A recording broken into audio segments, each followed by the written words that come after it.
আজকে বাজার থেকে এই ফুচকার পাঁপড়গুলো নিয়ে এসেছি। একদম ঝামেলা ঝঞ্ঝাট ছাড়া। তেলে দিতেই কি সুন্দর ফুলে উঠছে, বড় বড় সাইজের ফুচকা হচ্ছে। আমাকে অনেকে বলেছিল এই ফুচকার পাঁপড়গুলো খুব ভালো হয়।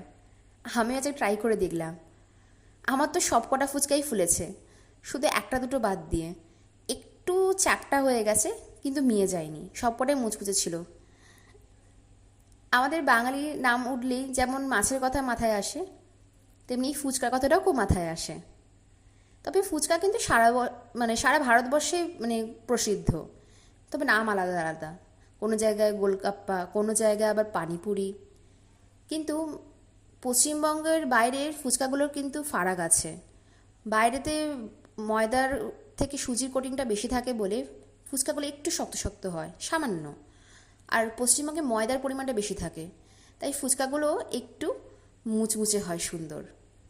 তবে কোনো জায়গাটা খারাপ হয় আমি একবারও বলছি না। জ্যাসা দেশ ব্যাসা ভেস, যেমন আর কি। আর খাওয়ার ধরনের পদ্ধতিটা আলাদা হয়। আমার একটা গল্প আছে ফুচকা নিয়ে।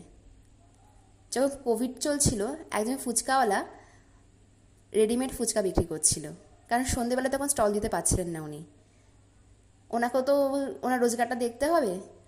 অনেকে কিনছিল, অনেকে কিনছিল না। উনি আমাকে রিকোয়েস্ট করলেন যে দুটো প্যাকেট কিনতে।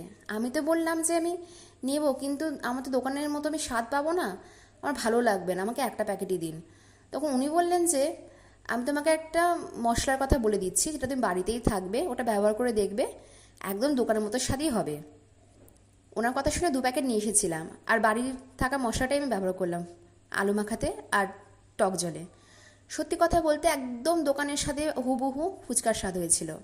তারপর থেকে যখন বাড়িতে ফুচকা বানাই, আমি এই মশলাটা ব্যবহার করি। সেটা হচ্ছে জিরে গুঁড়ো, যেটা দোকানের সাথে হয় একদম।